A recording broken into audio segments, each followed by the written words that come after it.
That's me.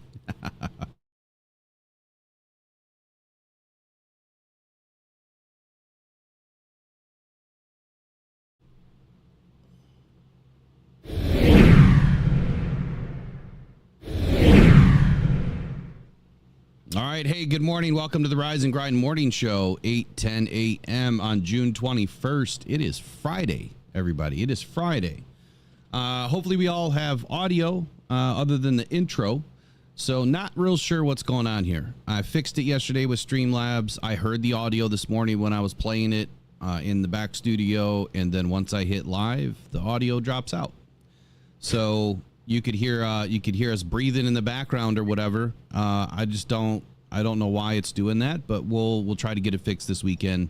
Streamlabs has been pretty good about getting with me right away. So good morning, Eric. How you doing today, man? Welcome to the Rise and Grind Morning Show as usual, and welcome to the chat. Eric, what's happening? Yeah, I'm back from Toledo. 11 and a half hours of driving yesterday really took it out of me the last 2 days. So that's why I wasn't here yesterday morning, because I was on the road. Drive all the way down to Toledo. Gave a little talk at a rock gym and mineral club down there. There was not an empty seat in the house. It was packed. So thank you to everyone that came out and listened to me talk and bought some flashlights and rocks and stickers and all that good stuff. It was a really good time. So just before we get rolling here, is Eric and my audio pretty similar in sound? Are we pretty close in volume? Just these little things we've got to get cleaned up. We'll be ready, obviously, by the season or by training camp. Chef says nope, but you gotta tell us what's up, like which one's not. Yeah, somebody said I got some echo, but I don't hear an echo. I don't either. So who's lower, who's higher? Usually I'm pretty hot. There's an echo. Well, that's not good. Let me listen to it real quick. Give me 1 sec.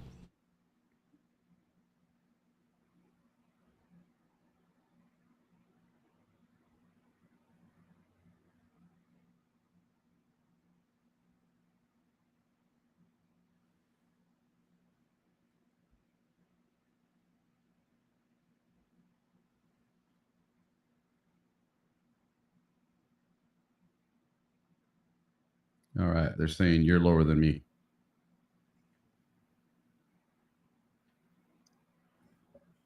Eric, go ahead and test your audio one more time. So how's everybody doing today? I'm doing great. I'm going to be going up to Grand Marais today.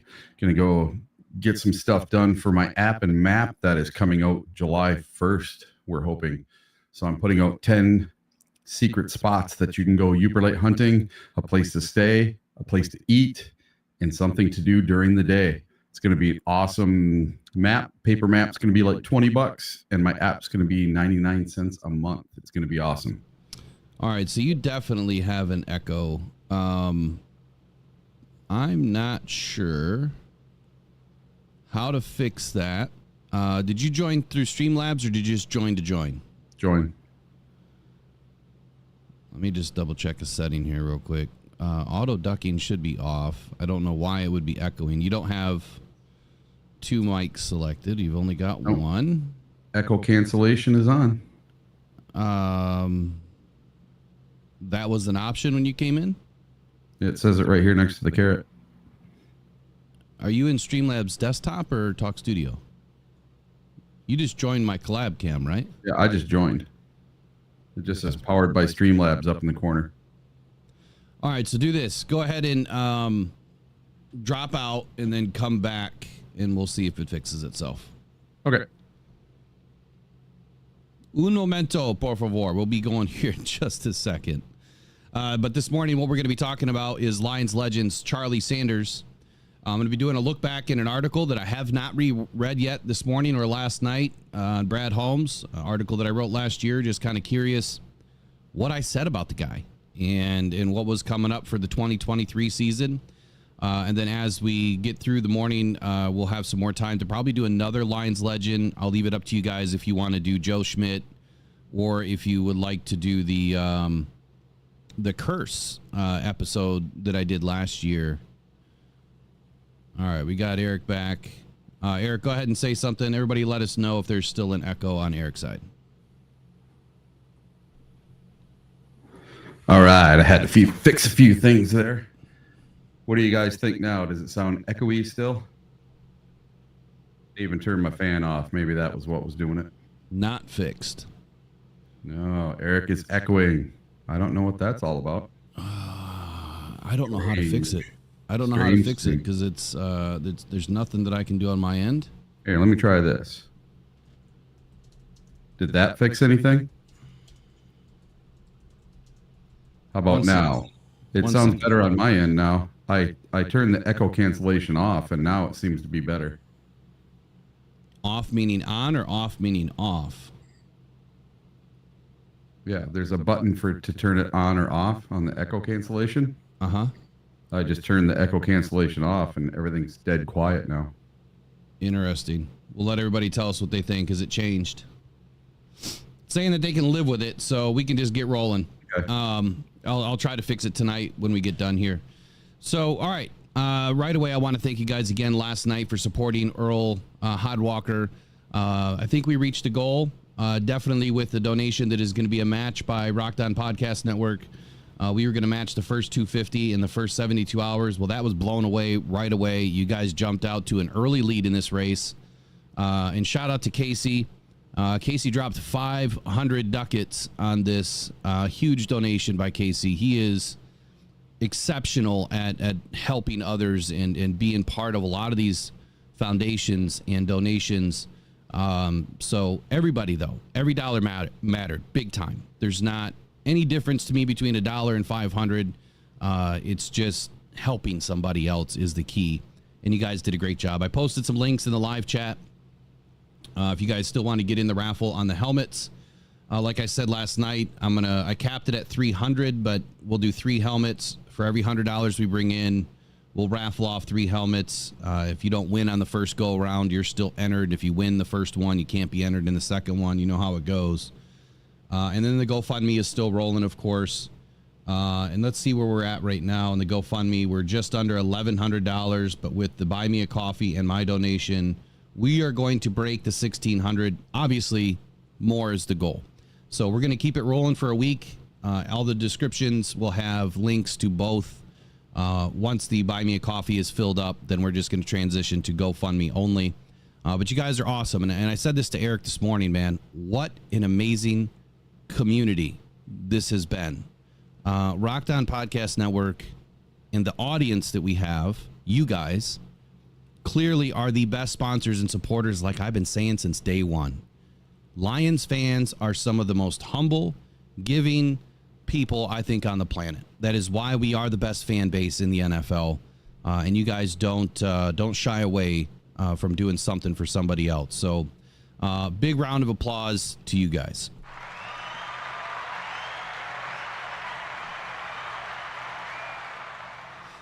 And let's get rolling. I think I'm going to start with Eric's topic, though. Eric had a topic last night. And I think let's start there. So let's just throw this to you. What were you thinking last night when you mentioned maybe a cap on salary cap for positions? I guess what's your framework here? What are you thinking? Yeah, so these quarterbacks are getting out of control, and it's only going to keep going. Every quarterback, when they get their contract, is going to think that they deserve the most, even though they're the 14th best QB in the league. It doesn't matter who they are. Whenever you're due, you're next, you get in line, you get the biggest contract in the league. That's basically the way it's working out, unless you're Baker Mayfield, who just settles on 40 million or whatever he got. But so there's this little article here from CBS. So some of the NFL owners are discussing a potential quarterback salary cap in the wake of escalating market, per report. With every new quarterback contract in the NFL, more eyebrows are raised at the inevitability of record-setting dollar amounts at the position. So what I was trying to come up with was something that they could use. That there has to be some way or some limit on things. So there is a salary cap, but how much of that salary cap can just one person take up? You know, there's 53 people on a roster that need to get paid out of that, what is it, $265 million every year. So when you have one person taking up 50% of it, that leaves crumbs for the rest of the team, and it's really not fair. So to make it fair, they have to come up with something where there's maybe not a cap on the money, but maybe a cap on the percentage of the cap is what I was thinking. You know, your quarterback or no one position, not even quarterback, just no one position can account for more than 18% of your cap every year.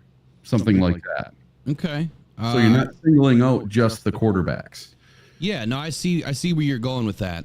So any single player, more or less, not a position, but any single player couldn't take up a certain percentage of the cap. And I mean, I think that the NFL, you know, started putting caps on things with rookie contracts because of the situation that happened, you know, 20 plus years ago. I mean, you'd have, you know, guys, Deion Sanders, Matthew Stafford, I mean, coming in and getting, you know, and Ndamukong Suh, huge contracts. And then some of them completely fizzling out and being a bust. Obviously, none of those guys mentioned, but you've had a lot of players that came in, you know, after college and they would bust out. Ryan Leaf, be it one of them. So, I mean, there's plenty of examples. I could come up with 100 different examples, but I guess the point here is they put a cap on rookie contracts, but they also made it better for the rookies to have more guaranteed money, all guaranteed money in their first initial contract, but they put caps on it. You know, first round pick can get X, a second round pick can get X, a third round, you get what I'm going with here.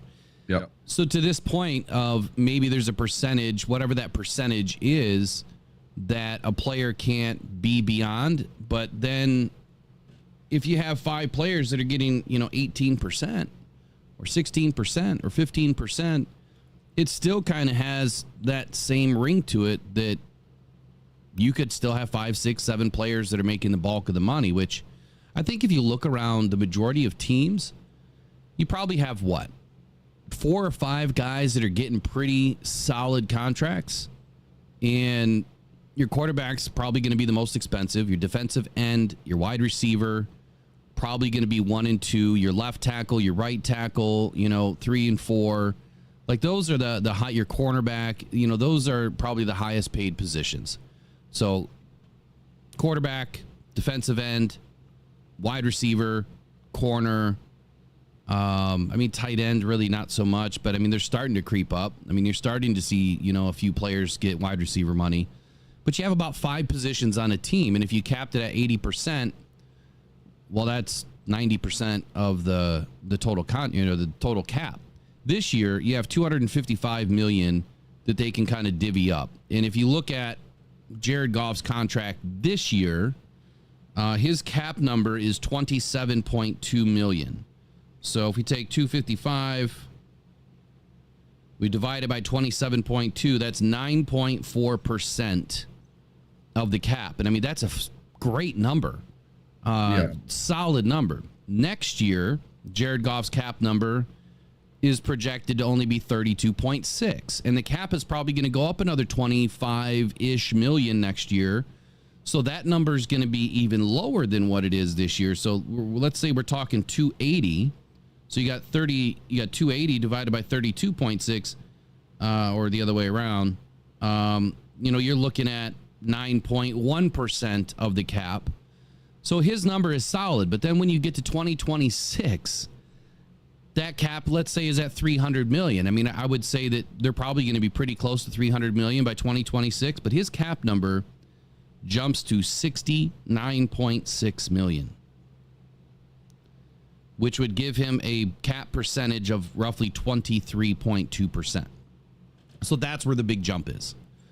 And I think that's exactly what you're speaking to. And I think, you know, some of these other articles and writers out there that are talking about maybe it's time to look at a cap overall. I mean, you have a salary cap for a reason, but maybe you start capping some of this to say, look, you know, a quarterback can't be more than 20% of the cap or 18% of the cap. It just can't be. So you have to finagle your numbers every single year to kind of fit into those boxes. So you could extrapolate, I mean, a whole system for 10 years and say, all right, I've got to draft this guy here and expect him to get, a max contract by year 4. What is that going to look like? If he's a max player at, 15% for that position, that's what this number is going to look like. And then you can literally kind of, shape it like I call roster roulette. And that's exactly how I've been putting my thing together, is based on percentages. So I went across the league and I looked at the positions of each team and what they're paying positionally. And I came up with an average. And then I added, a little bit of a buffer to it to round it out to the nearest whole number or half number. And I almost feel like that would be a great way to do it. Are they doing that now? Possibly. It's probably way more convoluted than that with the math and how they go about doing this. But I am in agreement with this. I think that it would be a good situation for the NFL, but at the same time, I don't want the NFL, if they ever do decide to do something like this, take an opportunity to take money away from players. And like I've said now 2 days in a row, giving a guy a $2,500 guarantee is a huge slap in the face. So I don't want to see that happen. I think if there's going to be a cap on contracts, there has to be a minimum cap, so to speak, on guaranteed money that these guys are getting. So kick it over to the chat. What do you guys think about a cap within the cap? It's a great conversation. Maybe we can, spark a bigger conversation throughout the league with it just by talking about it. I'm sure we'll hear some other channels talking about it and or, writers as it, gains some legs. But I think it's valuable, Eric. I really do. I think that's a great idea. And the owners are already talking, and shows like the Rich Eisen show are already talking about this. And one thing that some of them aren't really talking about is incentives. So let's say that they cap it where no player can get more than 18% of the cap, but they can earn incentives to make even more money that doesn't count against the cap, or only partial of the incentive goes against the cap. So you have players that will go out of their way still to try to make more money, because money is the motivating factor for all of these guys. But how much money is enough? When is enough that, because to me, growing up watching football, I thought, man, $1 million a year. Wow, that's like insane money. And the reason I stopped watching baseball was when they had the first $100 or $100 million man, because I thought they were too greedy and I thought it was stupid. So yeah, no, I agree with that. Players do it now. It's kind of making me feel the same way I was when I was a kid, that, these guys are making a lot of money. Now, I know the owners are making billions, but they're the business owner. You got to think of it that way also, I think. But without the players, they have no league. Yeah, so in the chat, we've got a few comments in here about this. Michael Garrity says incentives is the answer. Then the players have to earn it, which I think is the goal, right? I mean, you give them their base threshold. You're going to earn this for showing up and playing. But this is what you can make. And, they use incentives for that reason. But maybe these contracts need to be more incentive driven. And so I think that if you take another layer, another chop at this, and you say, okay, here's the percentage for that position. But within that percentage, now you have to have X amount of percent of the actual contract dollars be incentive driven. So let's say 75% is your base contract. 25% of that number has to be incentive driven. Now, I don't know the breakdowns. Like I've never seen an NFL contract written, and all the language and how it's all. We see the Cliff Notes versions. I'm wondering how much percentage is really driven, because when you see a roster bonus, of $1 million on a $30 million contract, well, that's only 1/30th of the contract. So that's not, closer to 25%. Maybe 25% is a really big number. But again, making the guys earn it, what is that going to do for the league? If you kind of think downstream from this, well, maybe these players are going to take things more seriously, right? Maybe they aren't going to go off and allegedly commit, egregious acts towards their wife or their children or their dogs or whatever outside of football, because they know that they have to perform. And I don't think that should be an excuse. I don't think that should be a reason. All I'm saying is maybe it shapes their mind a little bit more to say, you know what, I've got to earn it. I've got to work for it. And this is how I'm going to go about life, because if I screw up once, I'm going to lose everything. which they should anyway. But, I guess what I'm saying here is maybe it changes how the game evolves a little bit. Maybe these players take things, and I'm not saying that they don't take it seriously, but there's a big difference between the way Amon-Ra St. Brown goes about his business and another wide receiver goes about their business, and I feel like the Amon-Ra St. Browns are, the type of players that you gravitate to, the guys that really work hard and want to prove everything and accept nothing for charity. They just want to work hard. And maybe it'll bring the bottom of the pool up a little bit. Some of the guys on the lower end of the totem pole will start to, gravitate towards the top end of the the deep end. So it's a great point, man. I think it's a great conversation. I think it could go on for hours on ways that you could make this situation work. But if you remember back when they got rid of the rookie contracts and they put them on a salary cap, everyone was worried that the rookies weren't going to come in and compete because they're not making enough money, and that they were just going to wait until their contract year and then they would start playing hard. And that has not happened. Yeah, absolutely. So good morning, 9 Drinks. Let me shout out the chat this morning. We got a new name in here, Al Rafir. I think that I can barely see it. Hopefully I didn't mispronounce your name too bad. David Barnett, that's a new name. Welcome in. JPP Agedu, that's a new name. Welcome in. We got Justin G in the house. Of course, we got Michael Garrity, Casey, Chef Talks Lions, Tracy, Justin G again. Who else is in here today? Mike P, Steve K. We got DeGoat23. So there's another new name in here. Good morning. What else we got going on? Randy P, Rob Brown. That's another new name. And again, if I haven't seen your name before, if I haven't said your name before, it's not by purpose. Sometimes the chat just moves way too fast. We got Braylon Dennis back in the house. Motown Mitch. I've seen that name before. Who else is in here this morning? We got Derek W. Man, good crowd this morning. We got a bunch more in here. Chat's deep today. So a couple other contents some context from Justin G. He says the Colin Cowherd comment was on the 12 quarterbacks that he thought could win a Super Bowl based on the contracts. JPP Gedu says incentives are fine, but the coaches can control if a player gets to reach them, at least for the average level guy. I could buy into a little bit of that where, if they're not getting the looks, right, they're not getting, the plays drawn to them, or they're not even getting the playing time. But I think that's where you tear it down a little bit. If you know that you're not a starter, I think that they're going to probably write the contracts in that manner. But I think, hey, if it's a fixed percentage for everybody and there has to be a certain level of fixed percentage incentive driven contract value, maybe it's not as difficult as we think it could be. But I could see your point there. That it may not be as evenly structured because some players just aren't going to get the playing time as others. And then at some point, maybe they will. But then again, I think that they just need to work hard and they'll get there, We got Mr. Morale Tarantino back in the house. Good morning. Ryan Holler. Carl Rittenberg. Good morning.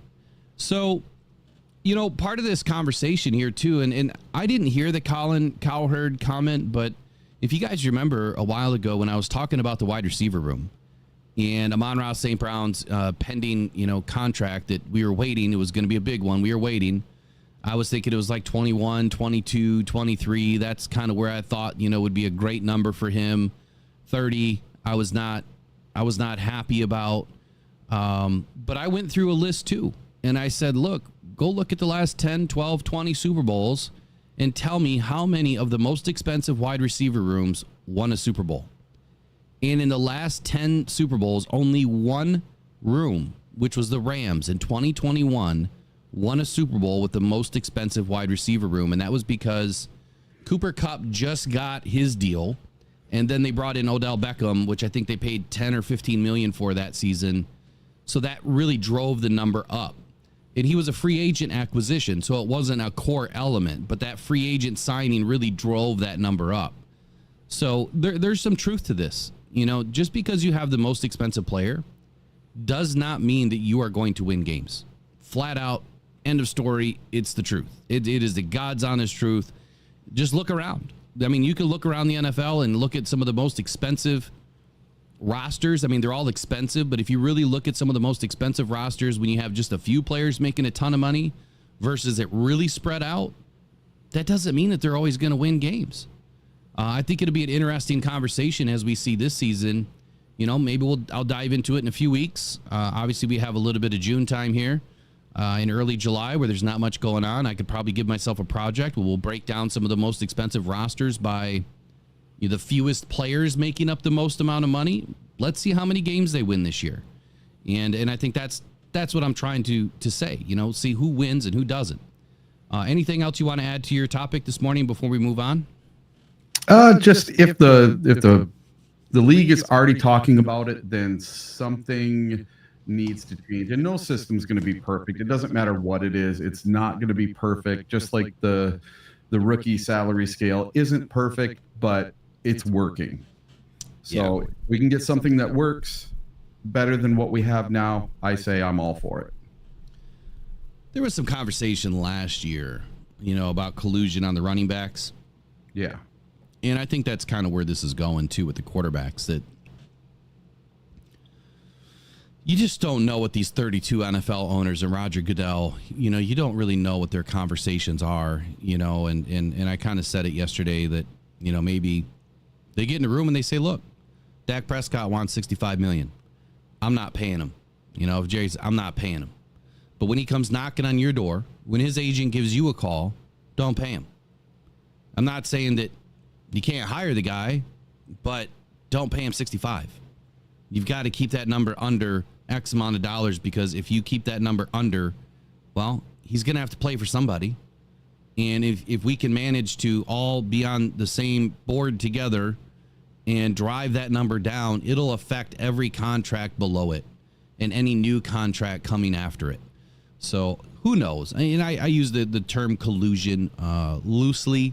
I try not to mean it in a negative way or a legal term, but allegedly, right? Allegedly. So let's get on to our first Lions legend this morning. In my opinion, is Brad Holmes.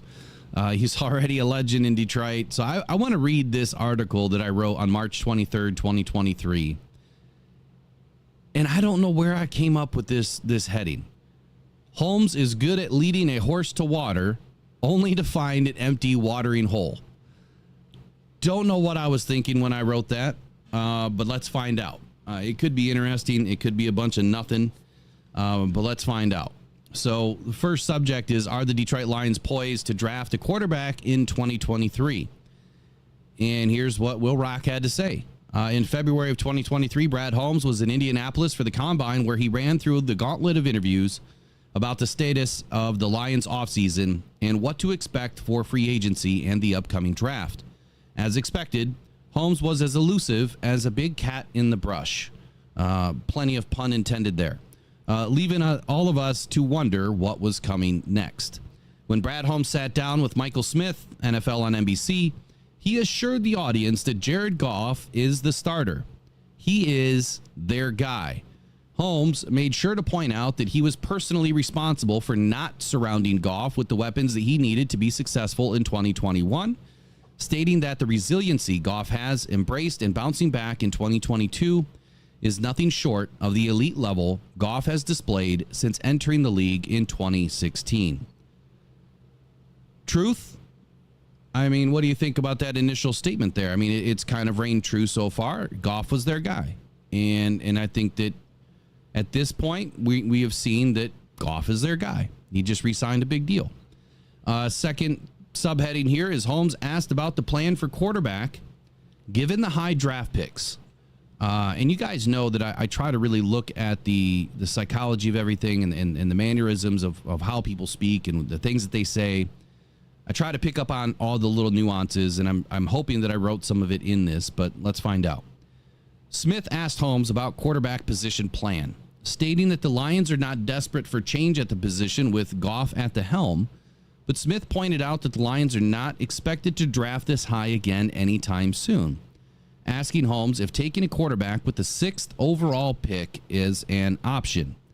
And this is what Brad Holmes had to say. He said, going into the season, we have Jared, but who's behind him? Holmes stated, we just need to add more to that room, whether it is in free agency and the draft. Holmes also stated that transparent conversations have happened with Jared involving the organization's plans, noting that these are never easy positions for anyone to be in. Brad Holmes also went on to say that I think it's a lot easier to get worse at quarterback than to get better at quarterback.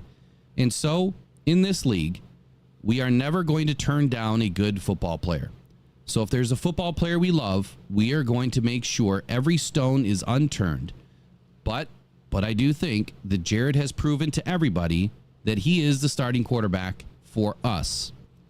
Based on those statements by Brad Holmes and kind of what I read, coming up to the draft and heading into the offseason, what would have been your immediate thoughts? Just going through those two examples of quotes. Yeah, I think Brad came in with a plan and he executed the plan that he had in his mind. He knew because he was there when Goff was drafted. So he worked for the Rams well before Sean McVay. So he knew a little bit more about Goff than even Sean McVay did.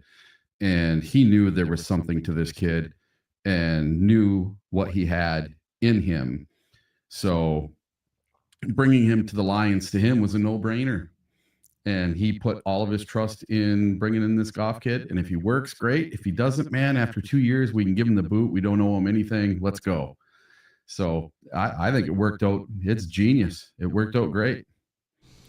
Yeah, I would agree. And after those statements, I went on to say this, the next subheading was that settles it, right? Holmes has attended 3 interviews, in each one verifying that Jared Goff as the starter. The Lions are still lacking quality backups 2 weeks into free agency. The Lions need backups to learn the system, develop continuity with the offense, help the team get better during camp or practice, and win games in the event that Jared Goff goes down. When asked about the importance of drafting a backup or even the eventual replacement and looking to the future at the position, Holmes had this to say. I feel like last year we kind of left training camp sliding into home plate, trying to fill that backup quarterback role. And that's on me. I got to do a better job of making sure that we are in that position again. End quote. So Holmes is right. No team should have a swinging door at the backup quarterback position, a door so wide that 7, at this time of this article being written last year in March, 7 different quarterbacks entered the locker room in 2022, none of which remained on the team or on the depth chart. Obviously, Jared Goff did that day of writing this article. When Holmes asked if he would pass on a major need and make a luxury pick, he had this to say. I think when you're in those spots, you're just drafting for need. You can make some mistakes. I'm not going to say that we don't look at that drafting for need at all, but when you're passing up really good football players that can help you and impact your football team, it might not be lined up with the exact anchored hole that you might have on a depth chart. Holmes finished off his response by saying the team was going to look for 2 really good football players in last year's draft who fit the team and have the capability to impact the team early. Man, that's a big vision, right, that he kind of gave us. Like he told us, and this is why I said last year, they're not doing X, Y, and Z, because he just told you what he's going to do. And Brad Holmes has a way of telling us what he's going to do without telling us what he's going to do. You just have to read between the tea leaves, right? You just have to understand really what's coming out of his mouth and what makes sense for the team. Not to say that we're always right here, but I think that we've done a pretty good job at trying to analyze Brad Holmes a little bit and not put too much heart into it, right? Too much of the fan, because I think that's where I can get distracted. Is if you go fan all the time, you want every high priced, banger out there, and it's just not suitable. It's not suitable to a team that's trying to build for the future. So I went on to say that given what the Lions were lacking or missing at the time of the statement, we felt those impact players would come from the defensive side of the football. The defensive, so that's what I'm saying that the Lions were going to do last draft. The defense was the biggest disappointment early in the 2022 season, especially the defensive backs. It would be a no-brainer to think that Holmes was going to find impact players to help the Lions get better at all phases, with the defensive backs especially important. We did draft a defensive back. We took Brian Branch. We didn't take that corner, and I think that's because Devon Witherspoon was taken right before the Lions were going to pick. Next subheading was, Holmes is not one to mince words or let on to what he intends to do, but at the same time, he's telling you everything he intends to do. It was at the Combine that Holmes commented that it is entirely possible that the available free agent quarterbacks may not be ready to sign a contract before the draft. This was not a statement that rang any alarms at first and seemed more of an accurate assessment of kind of how things work in the NFL. One would speculate that Holmes planned to address the quarterback position in free agency and the draft. As he stated earlier, we will get back to this in a moment. Let me read that again. As he stated earlier, then I said, we will get back to this in a moment. So addressing the biggest need, free agent windfall, was the next subheading. Sticking with the glaring needs of this team, I expected Holmes would be addressing the defensive back position early in the draft, potentially using the number 6 overall pick to address the DB room right away. Devon Witherspoon was my pick right there, and I thought that he wouldn't go much beyond number 6 in this draft. Then came the free agency tampering period, and the free agency rush went just as fast. Yet the Lions were once again left without a backup to Goff. Holmes hit free agency heavily at the defensive back position. First came Cam Sutton, followed by Emmanuel Mosley. It was a foregone conclusion that Holmes would add a veteran DB in free agency, but of course, Holmes one-upped us and grabbed 2 instant upgrades at the position. After reviewing the new contracts, we felt that the Lions would still target a rookie DB early in the draft. After the 2023 season, the Lions are fairly depleted at the position, with only Cam Sutton and Chase Lucas under contract. Obviously, I'm foreseeing what's going to happen this year in drafting corners, which they did. Next subheading, Holmes strikes again, masterful negotiations. Just as things seemed to quiet down, and during the evening of March 19th, 2023, the internet erupted and a huge free agent signing was on the way to Detroit. How could this happen? The Lions were running thin on cap to sign a big deal, right? Wrong. Enter Holmes, the expert negotiator, and Romeo Okwara into the room. With injury concerns looming and a giant cap hit coming due to an underwhelming performer, Romeo agreed to a $9 million pay cut. The result was the Lions inking a game-changing safety, at the time we thought, slot corner, and safety C.J. Gardner-Johnson. So early and often, that's what I expected, early and often, that the Lions were going to address this position last year. Next subheading, still taking a shutdown corner in the draft, but possibly. Eric, what do you think about this so far? The Lions last season addressing a huge position of need, right? I mean, Brad Holmes really did an excellent job at trying to shore up what was our Achilles heel, literally, the entire season of 2022. Couldn't stop a pass at all.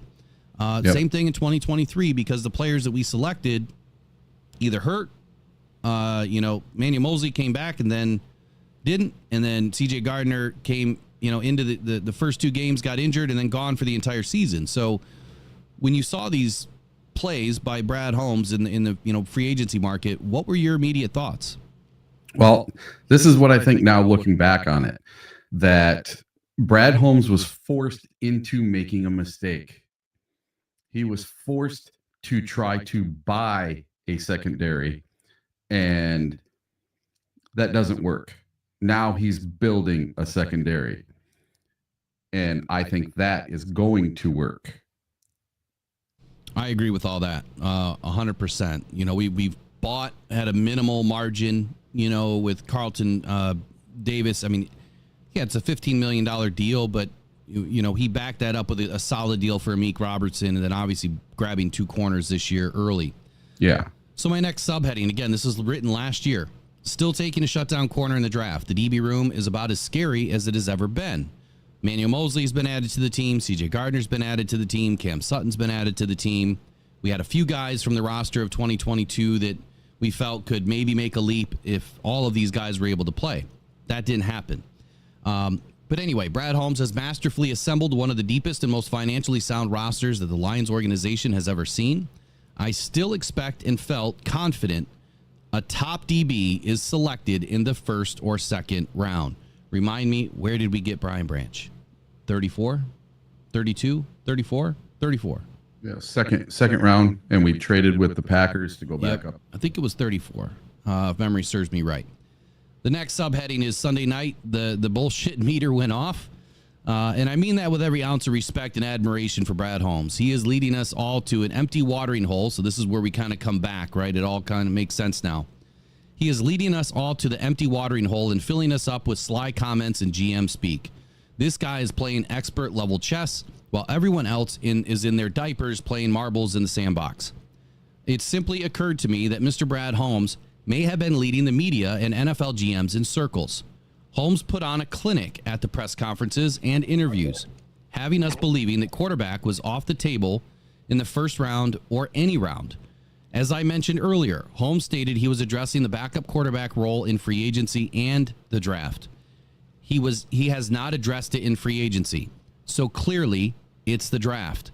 That earlier statement during the combine was a clear desensitization ploy. A ploy to make us believe that available free agents, available free agents may not be ready to sign until the draft. Get the BS meter. Do you get the BS meter now? I guess is what I'm trying to say. Holmes has every intent on drafting a quarterback, and it may be as early as the number 6 overall pick. Holmes is set up to take any player he wants without the pressure of addressing immediate need as the only driving factor. After what Holmes has been able to pull off in free agency and the contracts, he has zero pressure. And then I went on my last heading. Well, actually, there's a couple more headings. Holmes will be taking a backup quarterback in the 2023 NFL draft. If Holmes views quarterback as the right fit, or if Holmes views a quarterback as the right fit, that slips to number 6. We expect Holmes to send a shockwave across the entire NFL and Detroit by taking a quarterback in the first round. What it does not mean is that the pick will be pushing Goff to start right away or an immediate replacement. If Holmes passes on taking a quarterback in the first round, the next logical choice, get this, is the third round taking Hendon Hooker at pick 81. I wrote this in March of 2023. If the Lions don't address the backup quarterback with at least one free agent ahead of the draft, we could see the Lions taking a second quarterback in the 6th or the 7th round, with a trade back gaining a 7th round pick. Should the likes of Max Duggan slip out of the draft completely, we may even see Holmes sign a third quarterback in the UDFA market, which they took Adrian Martinez, I believe, in the UDFA market. So why the urgency? Goff's contract is up after the 2024 season, and per Holmes, it is Goff's job to lose, not to win. It only makes sense to find a pair of backups to sit and learn now, and one of those players should be of the caliber to lead this team should it be needed. The Lions need to have someone on this roster each game day that can step in to win games should Goff go down. The difference of making the playoffs in 2022 is merely one win last season, albeit for a different reason other than quarterback play. Not having a capable quarterback is just a bad team business decision, one that Brad Holmes promised he would shore up in 2023 and not let happen again. It also goes without saying that last year, 68 quarterbacks started an NFL game. The average injury rate for starting quarterbacks is 10.4%, resulting in missed games. What happened to the 49ers in Week 14 and then again in the NFC Championship game is a prime example as to why you need solid backups at the quarterback position. Teams used to carry 3 quarterbacks on game day. Now most teams carry only 2. This was a big reason the Lions pushed to change the quarterback roster policies ahead of the 2023 season and ultimately denied by the NFL. That was a long article that I wrote. Like, what was I doing, man? That was a lot of information. Called it, though. Hendon Hooker, he was my guy since day one. So when you guys hear me be realistic about Hendon Hooker, it's not because I don't like the guy. I wanted him here.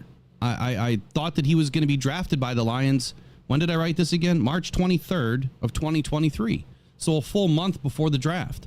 What I saw out of Hendon at the college level, I mean, I thought that he had all the intangibles, and based on the fact that he had an ACL injury, that's a perfect pick for the Lions. You know, someone that's going to drop in the draft to the third round, which is where I expected, and the Lions to be able to get really good value and be able to coach him up and develop him, knowing that Jared Goff is the guy. And that's all reign true. So any statements or comments you want to make on this article from 2023, and then we're going to step into Charlie Sanders. Yeah. I think really Brad came in with a plan, and it worked to perfection so far. He's had some missteps along the way, and he's been forced to do a few things that he didn't want to do, but he did it anyway. And I think it's working out beautifully now. Like in the chat, someone was saying they really want to see what Hooker can do in the preseason. I am really, really amped to see what Hooker can do in the preseason. I want to see him do good. I don't want to see this kid fail. I don't want to see him throwing at the net and missing the net every time in practice. I want to see him put his nose to the grindstone and push Jared Goff. I would love that, but I know he's not going to take his job. I don't want him to take his job. What I want is a competent backup that if heaven forbid something happens to Goff, which is almost guaranteed to happen, he's going to miss a game someday. We need someone to step in and finish the game or win a game for us. What if he goes down in game 16 and we have to win that game to win the division or to get the number 1 seed? I want him to be able to come in and do it. I don't want to have to worry about whether this kid can even throw a pass, So I'm really hoping that he gets a lot of time in the preseason. Let's get him seasoned. Let's get him going. Let's get him some confidence. I think it'll be awesome. I'm ready to see the preseason. Yeah, I'm ready too, man. And I do think that Hendon Hooker is going to finally get it clicking in training camp. I think that he has all the, blessings of a good arm. He's mobile. He's intelligent. Mark Brunell's been nothing but, saying really good things about Hendon Hooker since last year. It's just time on task, like Dan Campbell says. The guy just needs to be on the field. He needs to be building that continuity with the players on the offense, and he will, and he'll get it together. Shout out to the Bears fan in the chat, Broski Bear. Yeah, dude, all I got to tell you is this. I'm expecting that Caleb Williams probably throws no less than 4 interceptions to the Lions this year. No less. And probably 2 fumbles. We definitely don't have average corners. We have probably one of the best defensive back rooms right now until training camp. And until it all comes to fruition this year. I mean, Carlton Davis and Amik Robertson just by themselves are far better than what we had last year, as long as they can take the field and stay healthy. But we'll be there in Chicago, so it'll all go down, man. I promise you. Caleb Williams is going to bust out of this league pretty quick. Charlie Sanders, man, one of my favorite players of the olden days, right? I didn't get to see him play live because his career ended in 1977. But I did have a chance to meet Charlie Sanders on a few different occasions at training camps. And I made a comment last year that the last time that I had saw him, I don't remember the year, but he was just so gentle, man. He's just like a real gentle human being. But when he shook your hand, he's got these mitts, man. I mean, his hands were so big, just engulfs your hands. And I mean, just a nice dude. Anytime that I met him, just a super nice guy, always about the fans. And that's why we're going to highlight a Lions legend this morning, Charlie Sanders, tight end for the Detroit Lions, 1968 to 1977. Any quick words before we dive into this? And would you like to read any of this morning, or do you want me to just to do it? Well, this guy had one heck of a career. I was only 2 when he decided to hang up the cleats. But listen, my dad's been a Lions fan forever, and he's one of the guys my dad always talked about, how awesome he was and how he wished I could have watched him growing up. So this guy was a 3-time first team All-Pro, a 7-time Pro Bowler, an NFL 1970s All-Decade team. He was put into the pride of the Lions, and he was on the Detroit Lions 75th anniversary team. He's on the Detroit Lions all-time team and second team All Big Ten in 1967. Also, he's in the Hall of Fame. Mm-hmm. and he's a Detroit Lion. So if he's in the Hall of Fame, he's got to be pretty darn good. He was, man. And you'll probably hear some of the things that I wrote in this article of how he really reshaped the tight end position. I think that it was Charlie Sanders that really lamented what the tight end position of the future was going to be. And that's why he has such a great legacy, not only as a football player, but also, someone that gave back to the community, big time philanthropist, big part of the Lions organization as far as kind of being the face of the Lions for so many years. So let's get into Charlie Sanders, a legacy in the NFL. Charlie Sanders is one of the most iconic players in the history of the Detroit Lions, having spent his entire career with the team from 1968 to 1977. He was known for his impressive skills on the field as a dominant force as the former Lions tight end. Sanders earning numerous awards, setting several records, and dove deep into the hearts of communities around the country with his kindness and charitable causes. We'll get into his career first. So Charlie Sanders was a dominant force in the NFL during his 9-year career. Drafted by the Detroit Lions in the third round of the 1968 NFL Draft, 74th overall. He made an immediate impact, catching 40 passes for 533 yards and 3 touchdowns in his rookie season. He quickly established himself as one of the top tight ends in the league. In addition to his on-field success, Sanders was also a leader on the team and for the Lions front office. He served as the team's player representative and was highly respected by his teammates and coaches. He was known for his work ethic and dedication being a key part of the Lions' success during his career. When Sanders joined the Lions as the 1960s decade kind of wound down, he forged a tight relationship with the team chairman and owner, William Clay Ford Sr. That spanned 4 decades. Sanders had made a tremendous first impression on Ford, who thought he was the complete package at tight end for the Detroit Lions. Little did Ford know just how impressive of a leader Sanders would become. Here's some of his stats. Charlie Sanders' stats as a Detroit Lion, very impressive. He finished his career with 336 receptions, 4,817 yards, and 31 touchdowns.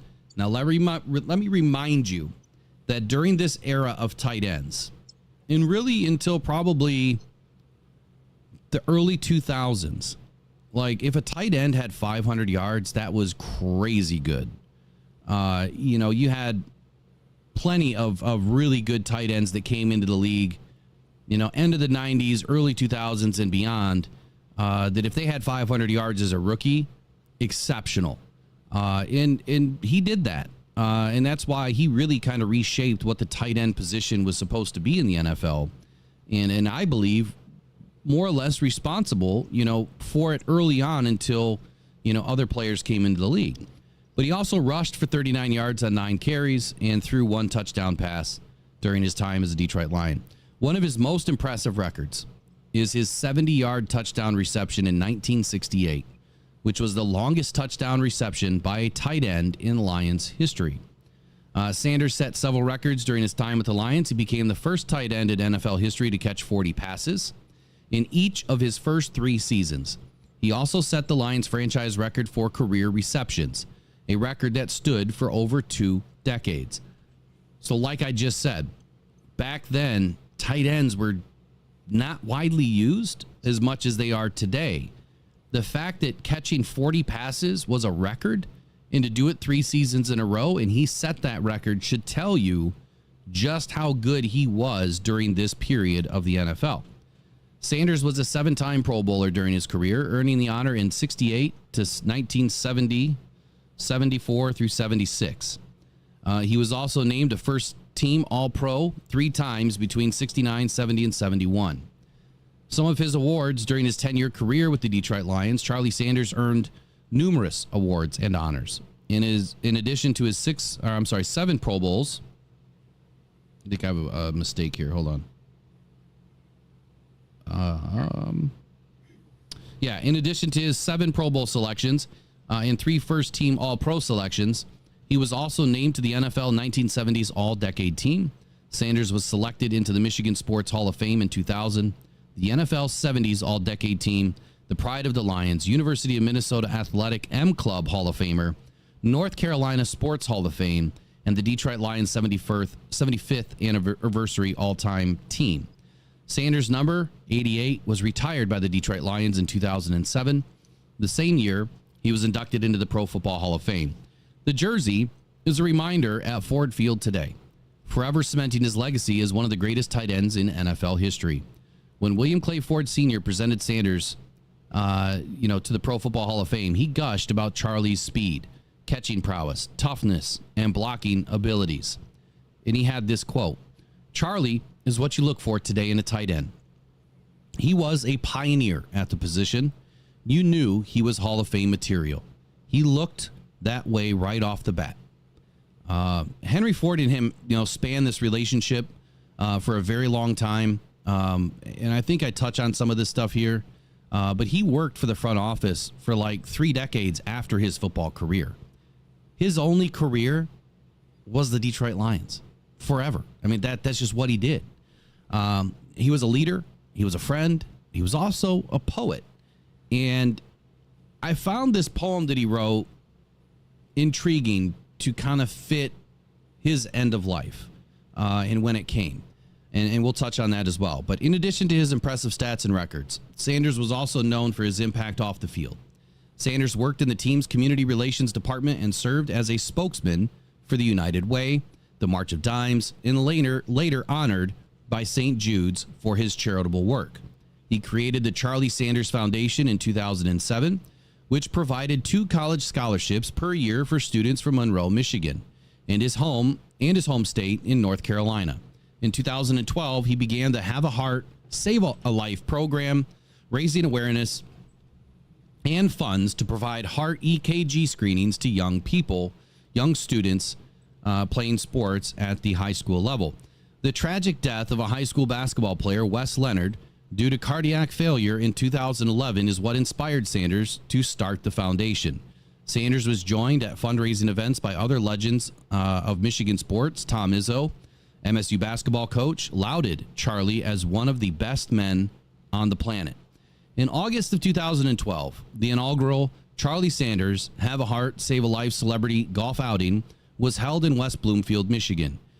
You can watch, if you go to this article on rockdownpodcastnetwork.com, I haven't written in over a year.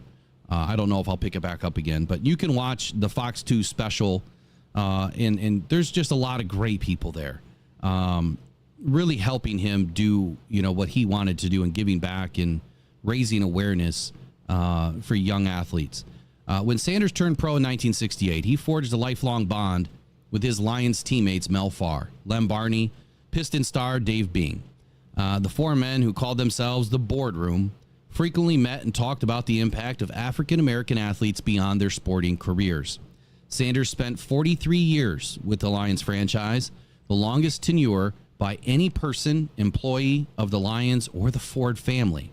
His contributions to the communities he touched, the Detroit Lions and the NFL, will always be a constant reminder of Charlie. He will always be remembered as one of the greatest tight ends to have ever played the game. And did you know that Sanders was a poet? So in 1976, he wrote a poem entitled NFL Just Passing Through. Before I get to it, any thoughts, Eric, on Charlie Sanders so far? Yeah, he was a class act, and I remember watching him on what was the Lions pre-show that used to have Rob Rubick, and it used to have Herman Moore and Jennifer. It was on like Fox in the morning at 11 o'clock every Sunday before the 1 o'clock game, and they always had Charlie Sanders on, and he was one of the few that would always pick the Lions to win, and I really liked him for that. So yeah, that's one of my little fond memories of Charlie Sanders, was watching him on that pregame show. He was a color analyst for a while there too, right? In the pregame show that you were talking about there. Yeah. So this poem, I think it came full circle for him. He passed from cancer, and I think I touch on that at the end here, but man, I hate cancer. I really do. But here is his poem. Here today, gone tomorrow. If you don't accept it, it's a life of sorrow. Trying to use our God-given talent, being brave like the knight, bold and gallant. Those who can make it feel lucky indeed. It's God's own way of letting you succeed.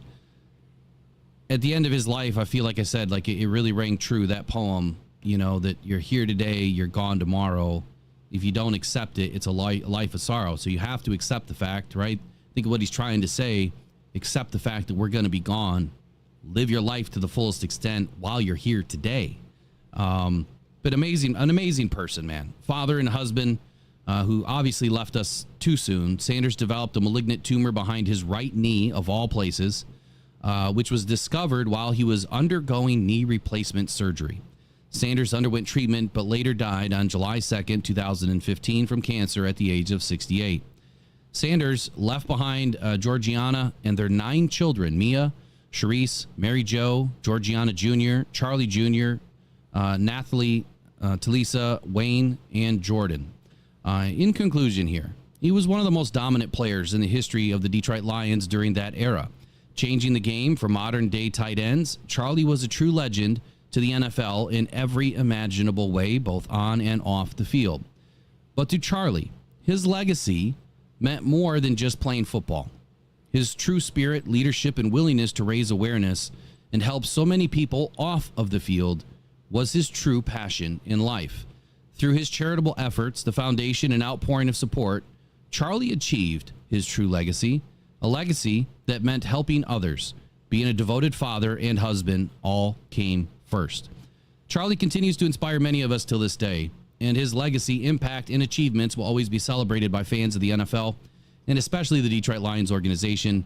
A man of integrity, grace, dedication, and undeniable work ethic that made him a beloved figure in the community. Here's a quote by Charlie. I'm not, this is his Hall of Fame, part of his Hall of Fame speech. I am not the self-proclaimed Hall of Famer who desired to be in sports. I am a guy that liked a challenge and challenged myself with the understanding that winning is finishing. To my fellow brothers in the NFL, I thank you for your sacrifice. Career highlights and awards: 3 times first team All-Pro, 7 times Pro Bowler, NFL 70s All-Decade Team, Pride of the Lions, Detroit Lions 75th Anniversary Team, Detroit Lions All-Time Team. Career stats: 336 receptions, 4,817 reception yards, 14.3 yards per catch, 31 touchdowns. Charlie Sanders, man, always in the heart of a Lions legend.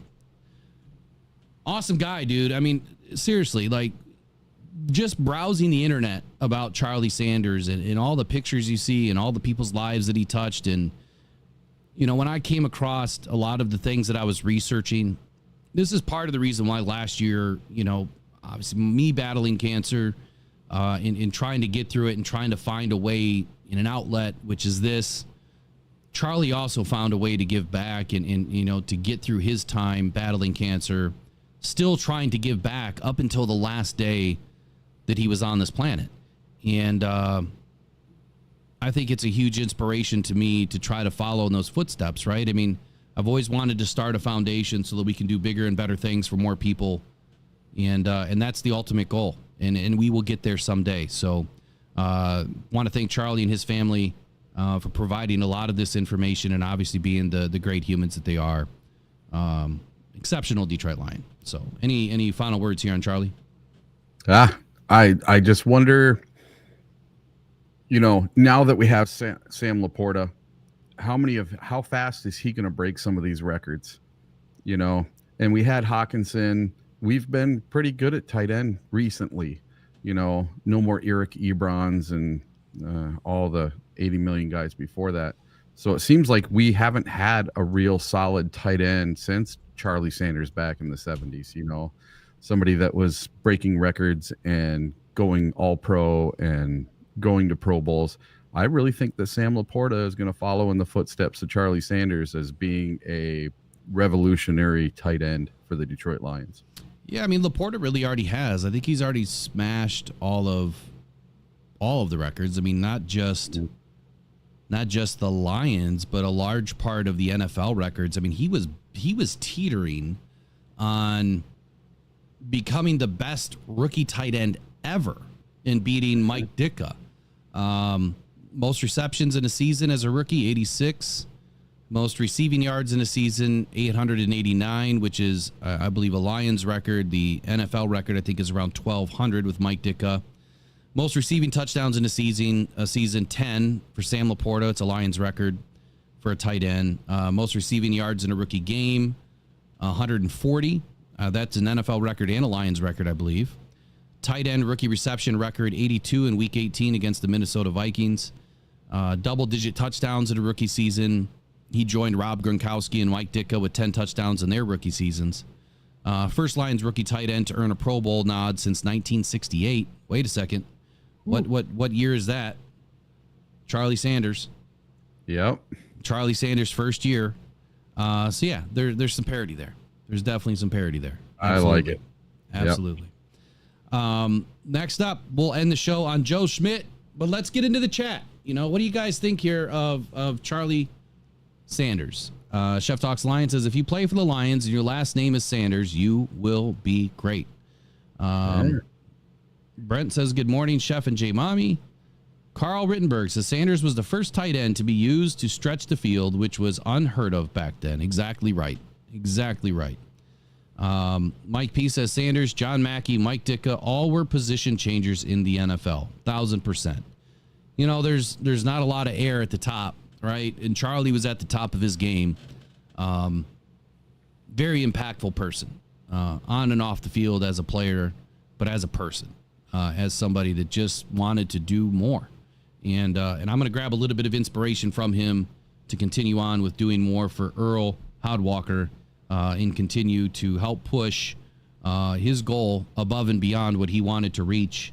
Earl Howdwalker, like I said, we did a show last night highlighting him in his rare cancer battle of anal carcinoma. If you can find it within you guys to donate, I'll leave the GoFundMe in the chat again. It's also in the description of today's episode. And if you would like to get in the raffle for the mini helmets, that is also now in the chat again. And all of that money will go to Earl in his battle of cancer. But really, it's end-of-life care that he's trying to leave his family without the burden of having to take care of him when he ultimately passes from this terrible disease. So let's move on to Joe Schmidt. So I wish I could have been alive back in this day. Like Joe Schmidt, man, he just, like, he ripped guys apart on the field. Like when Joe hit you, you knew it. You know what I mean? Very dominant Lions linebacker. Eric, do you want to read any of this, or do you want me to do it? No, this is all you on this one. I didn't know about this one. You should have a link in your email, I think. Maybe not. Maybe I didn't send it to you. Here, let me put the link in the chat. That way you guys can see it. Okay. Probably should have done that with Charlie too. Yeah, you sent me Charlie and Brad Holm. So Joe Schmidt, one of the most dominant Lions legends as a linebacker, 1953 to 1963, and then again played with the team in 1967 to 1972. Joe's a wild guy, man. Always hungry, always wanting more. And I think that when you look at the identity of the Detroit Lions today and the culture today, Joe Schmidt fits right inside that identity. He is somebody that was the epitome of exactly what Dan Campbell and Brad Holmes are doing today.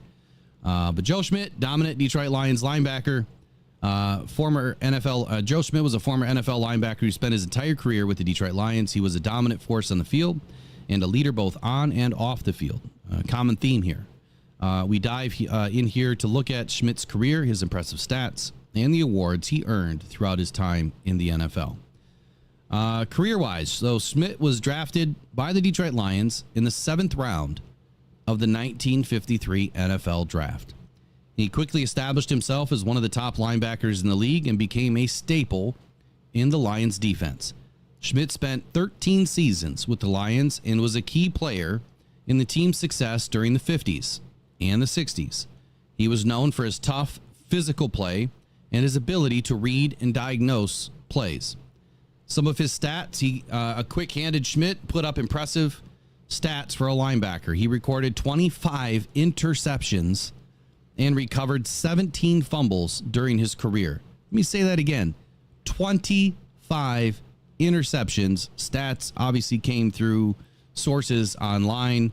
I don't know how valid some of these stats really are, because I don't know how well they kept record of stats back then, but obviously Pro Football Reference and other sources is where this information came from at the time of writing this article last year in April.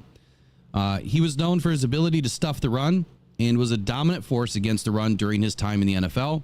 Schmidt was also a strong tackler, finishing his career with over 700 tackles. The grit factor began a long time ago is a subheading here.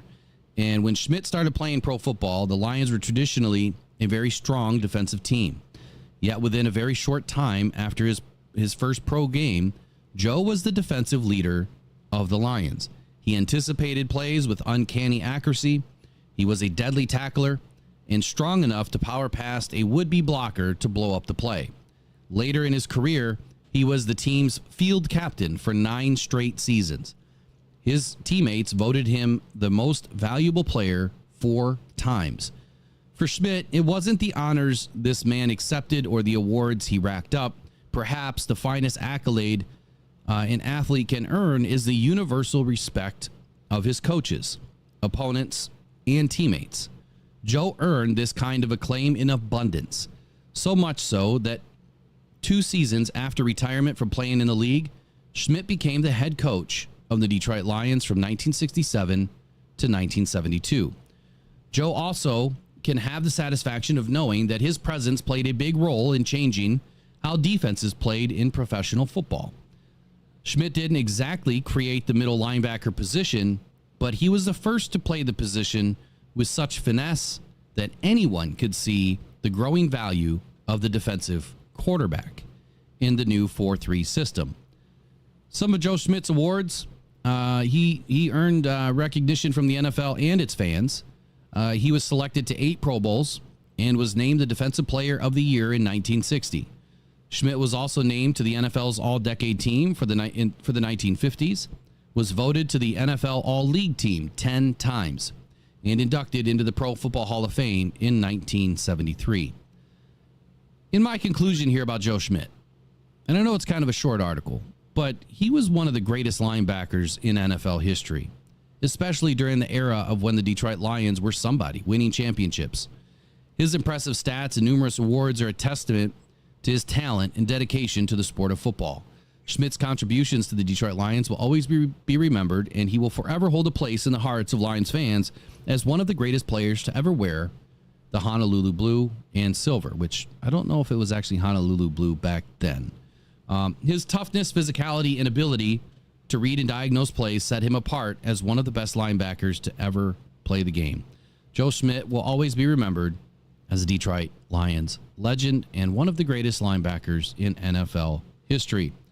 Recap on his career highlights and awards. Head coach from 67 to 72 of the Detroit Lions. Pro Football Hall of Fame, 1973. 2 times NFL champion, 1953 and 1957. 8 times first team All-Pro, 1954 through 59, 1961, 1962. 2 times second team All-Pro, 1960, 1963. 10 times Pro Bowl, 1954 to 1963. And NFL 100th anniversary all-time team, Pride of the Lions, Detroit Lions 75th anniversary team, Detroit Lions all-time team, Detroit Lions number 56 retired, first team All-American 1952, and Pittsburgh Panthers number 65 retired. NFL records, most seasons played with one team, most games played with one team.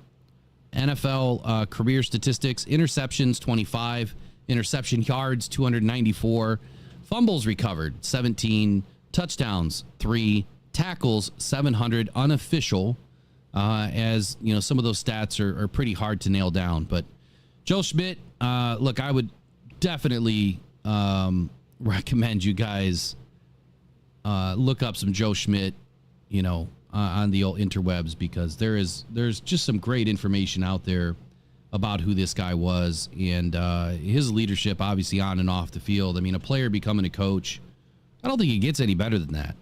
But look who we have today. Dan Campbell, another player come coach, player for the Detroit Lions who's become a head coach. And I think it's a phenomenal parody. You know, we talk about parodies in the NFL, and I think you have one here. I mean, Dan Campbell he was probably one of the most feared tight ends on the field when he played. And now, I mean, he's one of the most feared, iconic head coaches off the field.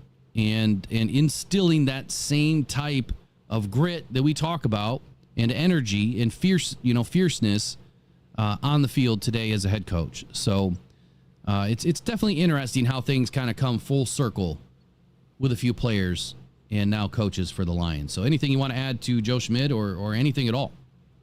I'm learning some stuff today. I tell you that. This guy was awesome. You know, getting to go to 10 Pro Bowls and being, you know, he was the Barry Sanders of the 1950s, got to help us win 2 championships. That's amazing. So maybe I need to go back and watch some old championship games and watch this guy play. Yeah, they're a little tough to watch, but they are fun. They're absolutely fun. Looks like chat's lighting up today. We got Chicago and Lions rivalry going on here today. Oh, we're going to have to get Broski Bear a Lions jersey and a mini helmet, and we're going to have him sit with us when we go to the Bears game, because this guy loves this podcast, and he's on here every day talking in the chat. Broski Bear, you need to come sit with us at the game. I tell you what, man, here's what I'm thinking is really going on here.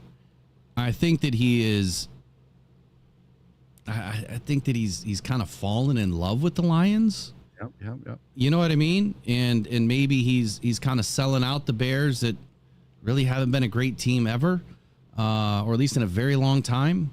And I mean, that's okay. I mean, Broski, look, we bring in new fans all the time. You're more than welcome to jump on the bandwagon and burn all the Chicago Bears stuff you own. We'll still accept you because the One Pride, All Grit family is very accepting. Absolutely. If you want to come, and join us for a Lions game, we can try to find a way to get tickets available. I mean, if you'd like to come to training camp and watch a real team practice, absolutely hit us up.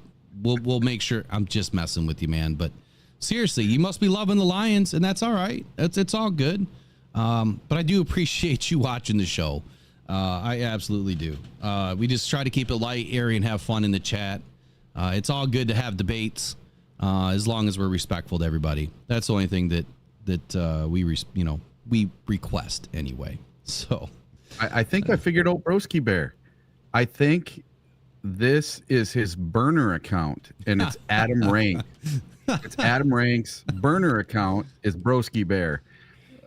Who's Adam Ranks? I've heard that name before. Every single year, he puts out that the Bears are going to win the NFC North and they're going to go 12-5. Every single year, he puts that out. He put it out last year. He put it out this year, and it was going viral the last few days. Oh, he just is a super, super Bears homer, and he works for a big company like Fox or something. I can't remember. Oh, I got you. Well, Broski Bear says this is a great chat and channel.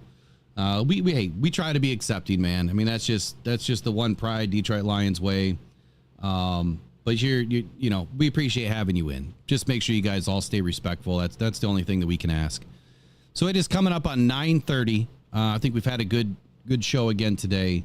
Talking about some Detroit Lions legends. Let me just do a quick search here, see if we have any other Lions news that I wanted to talk about today, and then we're going to sign off.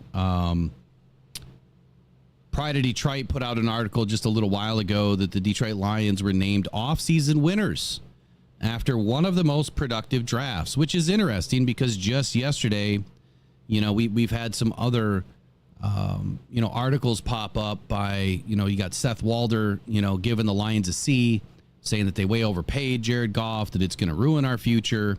But now, earlier this week, ESPN named the Detroit Lions offseason as one of the worst, right? And this other publication thinks the exact opposite. So highlight Jeremy Reisman here for bringing this information out this morning. as of about an hour ago. This is what he had to say. He said, earlier in the week, we discussed an odd ESPN article that listed the Detroit Lions offseason as one of the worst in the NFL. It's fair to say that most of the people who read that article vehemently disagreed. I am struggling with words today, as evidenced by the current 200 plus comments on the story. Well, it isn't just Lions fans who disagree with the assessment. Ironically enough, Mike Jones of The Athletic posted his winners and losers for the 2024 offseason during the same week, and the Lions came in as one of his 5 winners. This is a quote, it looks like, by Mike Jones. I need to get a Mike Jones soundbite. Determined to build on last season's March of the NFC Championship game, Detroit locked up offensive cornerstones in quarterback Jared Goff, wide receiver Amon-Ra St. Brown, and tackle Penei Sewell. It also hit on free agent signings of defensive tackle DJ Reader, edge rusher Marcus Davenport, cornerback Carlton Davis, and guard Kevin Zeitler. The Lions also had one of the most productive drafts in the league, led by their selection of talented defensive backs Terrion Arnold and Ennis Rakestraw. Reisman went on to say that while a much more simplistic analysis of the Detroit's offseason, this feels like a more fair view of their transactions, whereas ESPN's Seth Walder gets hung up on the expensive extension of Jared Goff, which in hindsight, I mean, is it really expensive? I think that that's the floor now for contracts. And I said that the other day, we were lucky, and Eric said that we are lucky to get Jared Goff done at the time that we did, because they're only going to get bigger, and crazier contracts after. Anyway, it goes on to say that interestingly, though, all of Jones' selections came from the NFC.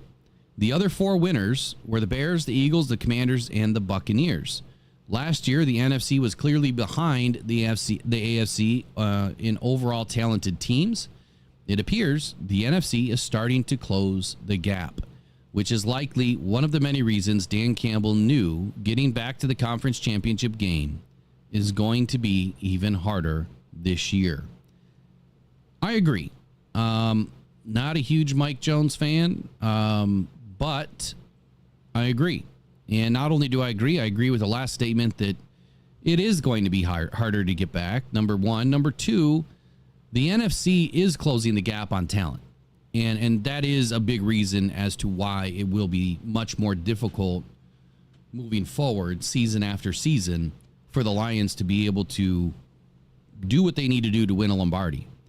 I think that the NFC has, in totality, has really added some good GMs, some good coaches, and a ton of talent, on teams that maybe haven't been the greatest. The Bucs, the Commanders, maybe haven't been the greatest over the last couple of decades, but now they're starting to realize an opportunity and kind of following in a similar blueprint to the Detroit Lions. And I'm not saying that the Lions are responsible for everything, but I am going to say that I feel like there's a lot of copying going on, that some of these other teams are seeing what Brad Holmes is doing, and they are trying to replicate what the Lions overall are trying to do with, how they're developing, how they're drafting, what they're doing in free agency, how they're managing cap.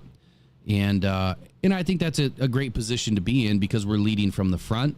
And as long as Brad Holmes can stay innovative enough to stay ahead of the game, the Lions are going to be competitive season after season, as long as our cap gets managed. So, Eric, what do you got to say on this new article here coming out by Pride of Detroit, Mike Jones saying that the Lions are one of the top 5 winners this offseason? Oh, I totally agree. We spent very minimally in the offseason, and we did it. We're doing it through the draft. We're building it, and when basically you're doing a low percentage with free agents and you're building through the draft and you're getting your own players to second, third, fourth contracts. That's what you want, And I know Jared Goff he wasn't drafted for the Lions, but he was drafted in the Brad Holmes regime when he was out with the Rams. So to see these players that we are making better and getting them to their second and third contracts, that's great. That's awesome. I love it. That's the way you build a team. That's the way you build a winner. And consistency and cohesiveness by building your own, not just going out and buying the highest priced linebackers and DBs and all that kind of stuff. You know, you can fix it one of two ways. You can buy it or you can build it. And I like that the Lions are building it. Yeah, I'm in that boat too, man. It's draft and develop. That's Brad Holmes' way of doing things. That's Dan Campbell's way of doing things. Draft and develop, draft and develop, draft and develop, supplement through free agency.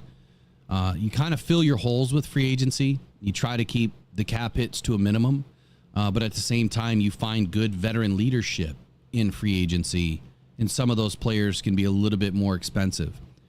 If you look back at what the Lions did this offseason, they really started in 2023 with a vision of revamping the back end of the defense, and it failed. It failed because, you know, Emmanuel Mosley came back and got re-injured, 2, 3, 4 snaps later, and CJ Gardner-Johnson got injured in the first series of the second game against Seattle.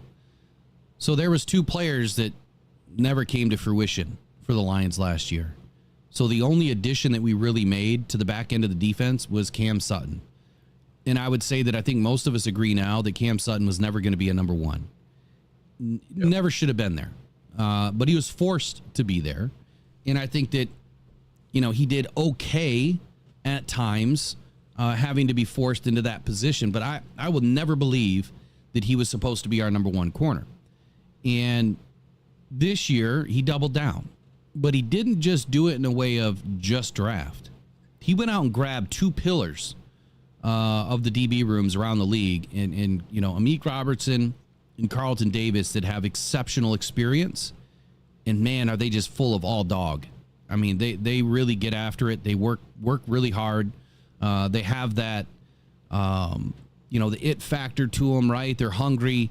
They don't want to give anything up to anybody. And having that veteran leadership, after drafting Terrion Arnold and Ennis Rakestraw, that is what's going to help those 2 rookies really propel, their career quickly in their rookie seasons. Yesterday, I watched a video, and I don't know how to share things. I mean, I know, but I don't want to do it today. I watched a video of Terrion Arnold working this offseason on his footwork. And I'll tell you what, I don't know. And I was really high on Devon Witherspoon last year, Devin Witherspoon. Really high on him. I thought he was going to be one of the best corners to bless the NFL in short order. Like, I really think that he's going to become one of the best corners in the NFL. And watching Terrion Arnold and watching him work, he might have some of the best footwork I've ever seen.